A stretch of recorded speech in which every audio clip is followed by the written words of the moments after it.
বাংলাদেশের সামনে নির্বাচন আসছে, মানব জীবন বিলুপ্ত, মানবতার রাজনীতি বিলুপ্ত, মানবতার রাষ্ট্র ব্যবস্থা বিলুপ্ত। এটা ইসলামের যেমন বিলুপ্তি বোঝায়, নিজের জীবন মানবতারও জীবনেরও বিলুপ্তি বোঝায়। এখানে এখন মানব জীবনের সংজ্ঞাও নাই।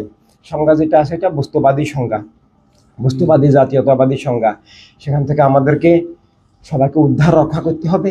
এই জন্য ইসলামিক বিপ্লব প্রথমত মৌলিকভাবে আত্মিক বিষয়, যে জীবন বস্তুর ঊর্ধ্বে স্রষ্টার নামে স্রষ্টার আলোকে, এরপর রাষ্ট্র সবার দুনিয়া, সবার সবার মানে সব মানুষের, শুধু মুসলমানের নয়, মুসলিম অমুসলিম সব মানুষ মানুষ হিসাবে সবার জীবন স্বাধীনতা, অধিকার, নিরাপত্তা, ইজ্জত, রুজির যে রূপরেখা রহমতুল্লাহ আলমিন সাল্লাহ সাল্লাম রাব্বিল আলমিন দান করেছেন, আহলে বাইত সাহাবায়ে কেরাম খোলাফায়ে রাশিদিন ইমামগণ ওলিগণ কায়েম করেছেন, সেটাই ইনসানিয়ত বিপ্লব, সেটাই কলেমার চিরন্তন ধারা, এটা কলেমার স্ট্রাকচার, কলেমার আত্মা এবং জীবনের রূপরেখা। সেটা আমাদেরকে প্রতিষ্ঠিত করতে হবে। হারিয়ে গেছে, হারিয়ে গিয়ে বিলুপ্ত হয়ে গেছে, সেটাকে নতুন করে পুনরুজ্জীবন, পুনরুদ্ধার, পুনঃপ্রতিষ্ঠা করা একটা ঐতিহাসিক চ্যালেঞ্জ।